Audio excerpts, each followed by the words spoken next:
I was always fascinated with dreams. I think dreams was the expression that was calling upon me to try to understand them. We live in a world that unfortunately makes most people rely on their thinking. And so there's lots of intuition, creativity, and feeling because we're all trying to survive. The problem is that the human spirit needs all the functions in order to get whole. I think the way people experience music is fascinating. Each person is drawing their information, their knowledge, their way of hearing the music from a personal space. This goes back to old ancient civilizations where tribes would find healing by creating music together as a way of connecting with each other. That's part of what music does. It really does inspire a new level of intimacy that wasn't available before.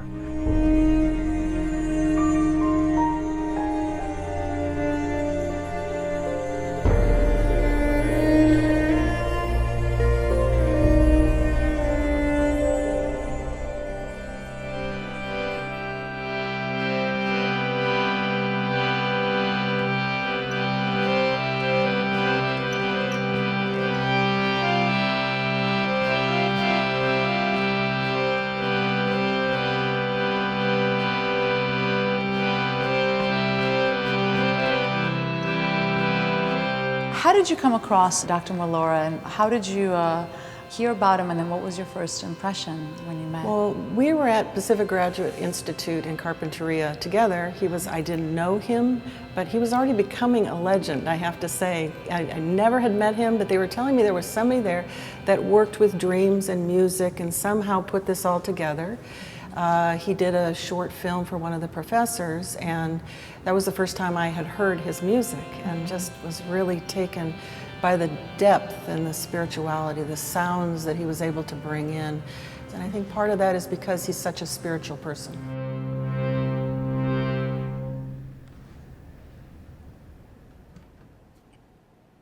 What I do is I compose music to my patients' dreams. Because the basic idea is that each image that shows up in a dream has its own melody, its own sound. And by giving it a sound, assigning it its own vibration, we can go deeper into the experience of the dream so we can get to the healing experience of the dream on a deeper phenomenological level.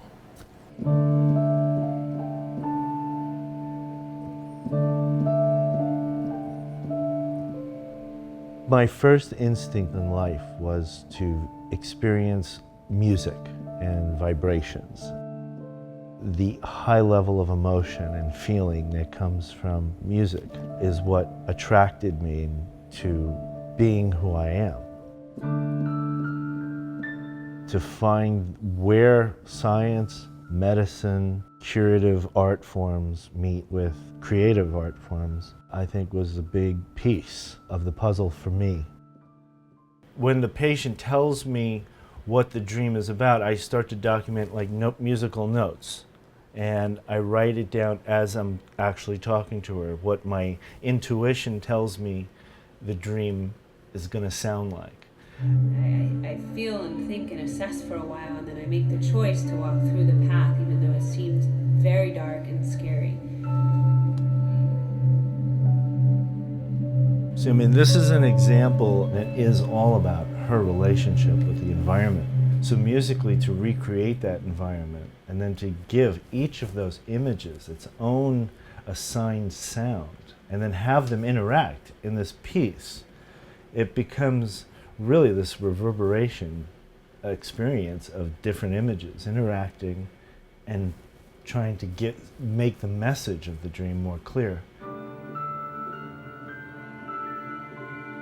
But there is this back and forth feeling between fear and then the reality that I wasn't being hurt at all. I was aware that I wasn't.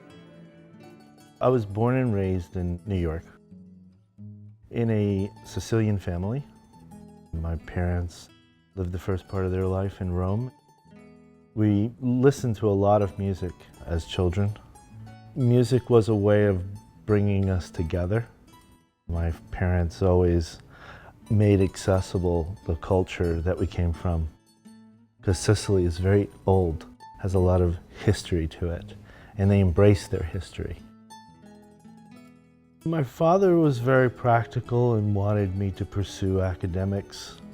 And he's a scientist, he's a doctor, and a man who's completely devoted and committed to healing people. I always felt so in awe of what he did for others. My mother was more the creative one who lived in the imagination and inspired me to want to be creative. She was always fun and loving and affectionate. As a child, I would listen to my grandmother sing while she cooked. In Sicilian households, the center, the vortex of the home is the kitchen. There was a piano in the house, and I wanted to play music to connect with her. So there was always this experience of using music as a way to connect with others in the environment of something loving and affectionate.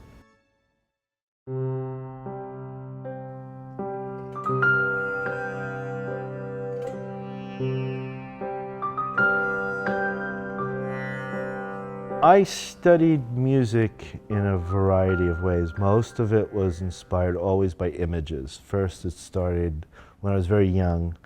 I actually became very interested and fascinated with my own dream world. And I dreamt music as a kid. Then I got really obsessed with the way different images were being expressed creatively, like in theater and in cinema. So I also studied various forms of theater and cinema in New York City. Instead of reading music, like say the way normal composers would read music, I read text. I was interested in image and text, and I would use that as my notation, including like even my own dreams.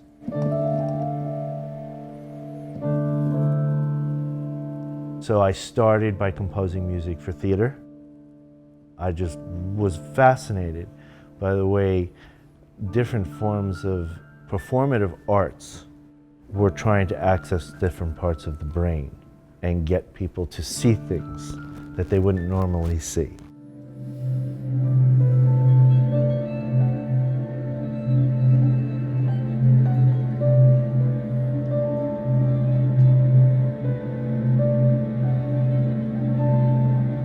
So as I walk slowly down this path, I feel all the trees are moving, slow at first, and then they speed up, and it feels very dark and very heavy and very scary.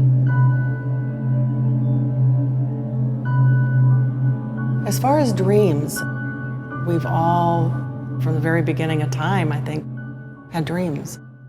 Our unconscious and preconscious pulls together all the symbols, because here the unconscious and the preconscious has put this together, and now he's adding a whole different dimension of vibration. And it pulls, I think, it pulls the patient way back into the dream, back into the preconscious or unconscious.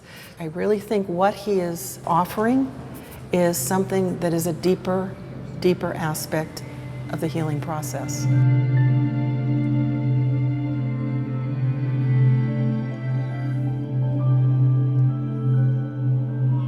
I started as a composer and eventually became a psychotherapist. I fell into a category of psychotherapy which is depth psychology. That work appealed to me mostly because it was integrative. It wasn't just about psychology, it was also about the creative imagination. In imaginal psychology, archetypal psychology, the tradition of depth psychology is one that comes down to the image. They break down the experience of reality to a series of images.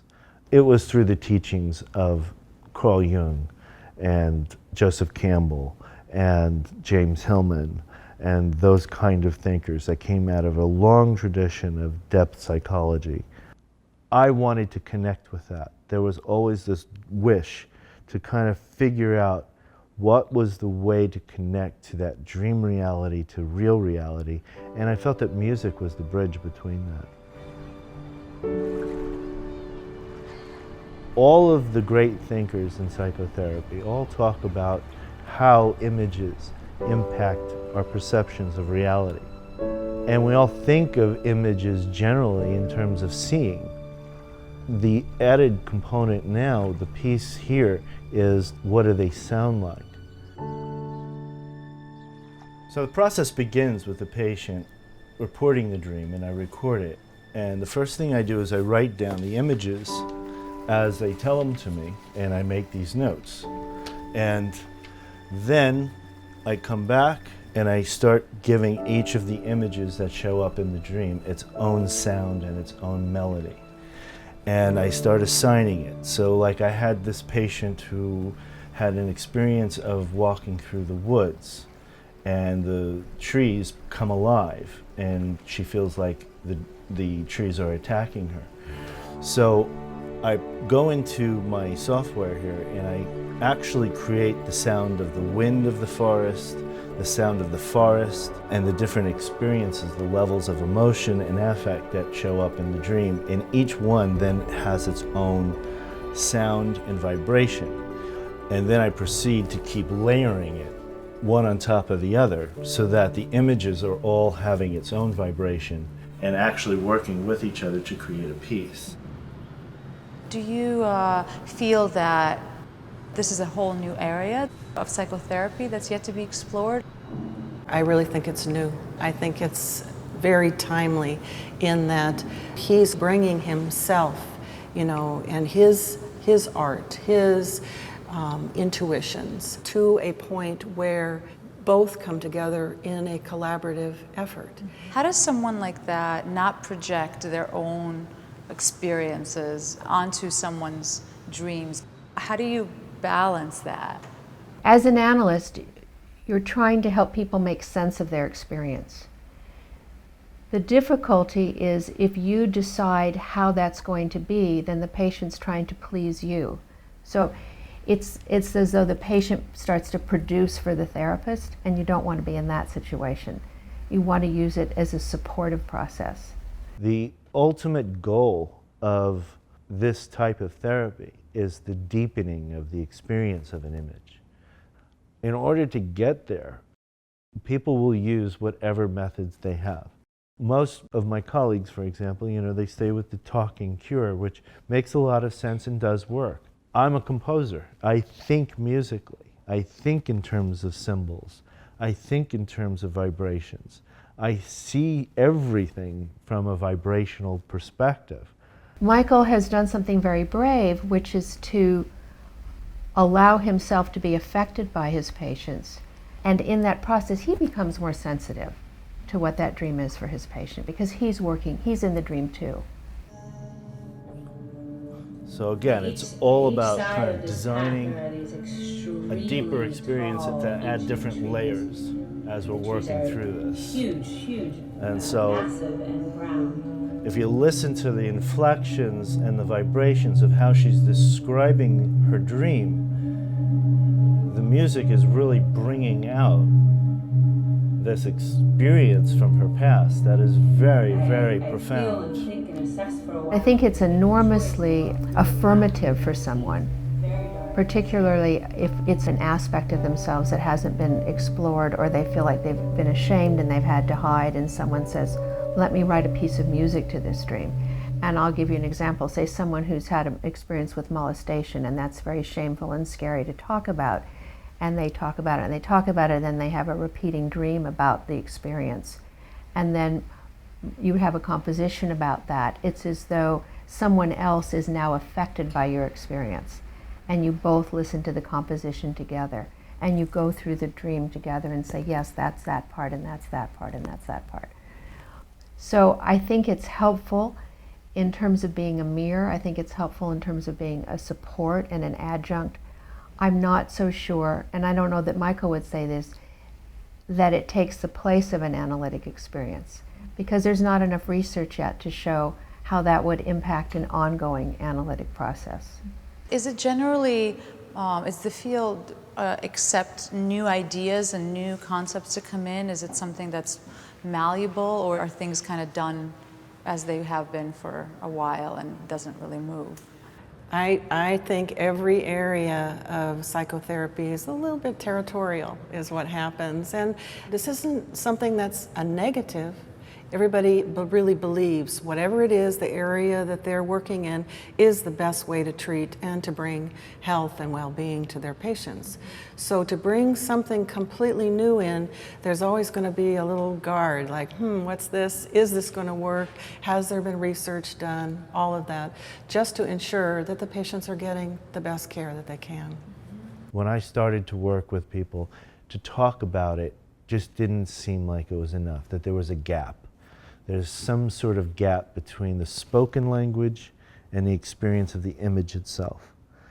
And I sensed that my experience as a composer somehow could bridge the gap. That there was a way of going and connecting the unconscious to the conscious world by using something nonverbal.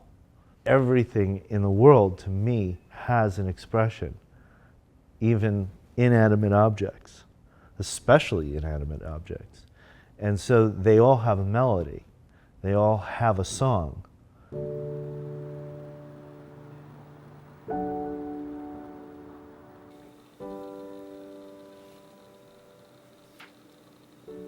When people dream, it comes to them in the conscious mind, and it's censored. There's something that's not being spoken or seen or heard.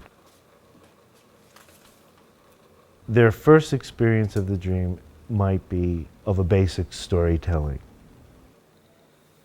The skeleton of the story. There's no flesh. What's there is, oh, I was walking through a forest and I was scared. The depth of that experience is generally not there yet.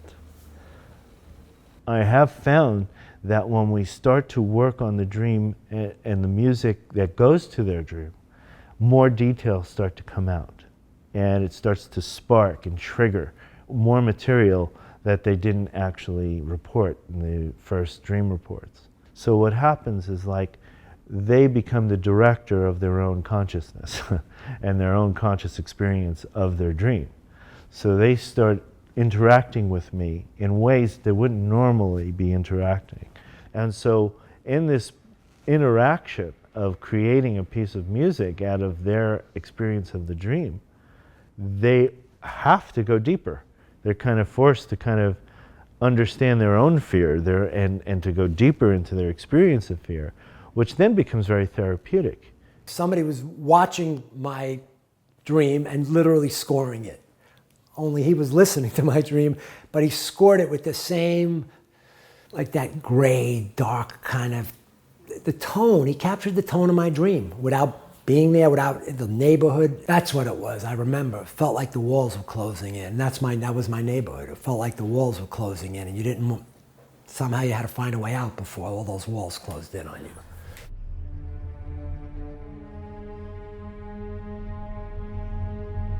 Well, I think dreams generally feel scary because we feel alone in the dream. Even when we're surrounded by people, it's almost like they're transparent, but I'm in the middle of it, or they feel like they're in the middle of it, but they're alone.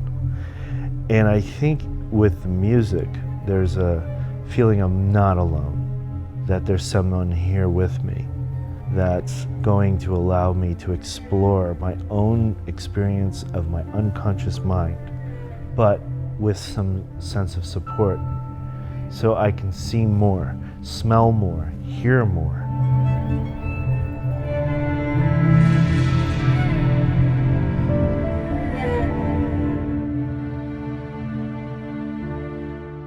Why does trauma get trapped in the subconscious? What is the mechanism in our psyche that makes us hold on to it in our body, even though intellectually we're trying to throw it away? It's like we almost encapsulate some of it if we haven't processed it. And it also depends on the kind of trauma, the age when it happened, and also how the person was supported. Other times with trauma, it is completely encapsulated because it's too painful, because our minds are incredibly brilliant, that if there's something that's too difficult and would be devastating for the person, for the psyche, it shuts it off until we have the skills that we're able to little by little take a look at it. And that's where dreams come in.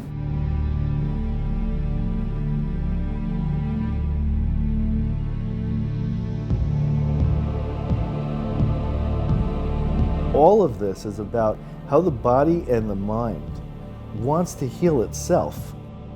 It doesn't need medication so much. It doesn't need that interference or that interaction of something that is inauthentic or inorganic.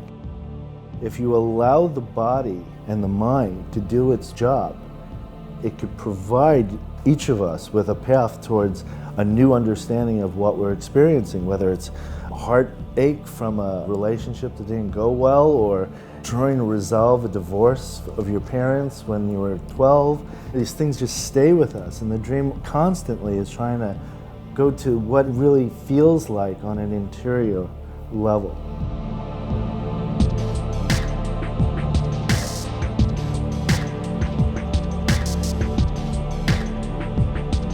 I just love sports, and I loved them ever since I was a kid. There's something in watching sports that accesses the Joseph Campbell idea of the hero's journey. It has this mythological proportions, like we're seeing Hercules come alive again and seeing Odysseus returning from his journey.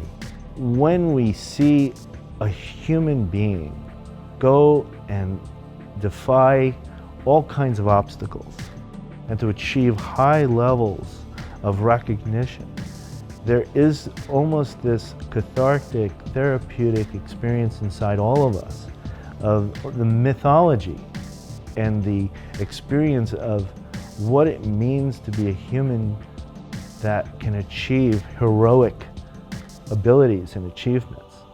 It inspires me personally when I watch it and I see a guy hit a grand slam in the 9th inning of a game and actually beat the other team. There's just something so incredibly epic and amplified about that. It almost seems like I'm watching the gods come alive through these athletes. And against all odds, they become the hero. They become that Joseph Campbell hero. They actually are able to do these things. And I think that's also why dreams are so appealing to us. We're able to do things we're not able to do in our conscious world. When we start to get beyond our conscious experience of the world and come to peace with the unconscious experience, there's a realization that there is the possibility that the hero and in all of us can come alive. If you look where this began, with Sigmund Freud and then Jung, and then it went and it shifted over the years in all different ways. So I think from the very beginning, it has been evolving.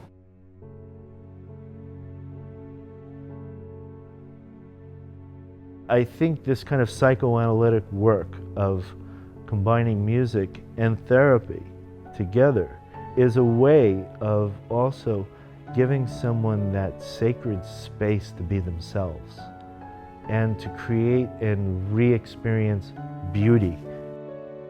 If we could actually come to a sense of peace about the most disturbing experiences we've ever had in life that usually show up in dreams, and give it music and return to a beautiful experience of all things, there is an opportunity there to get beyond it and then to do something loving towards someone else that does come back to you as well. And it makes you feel better about yourself.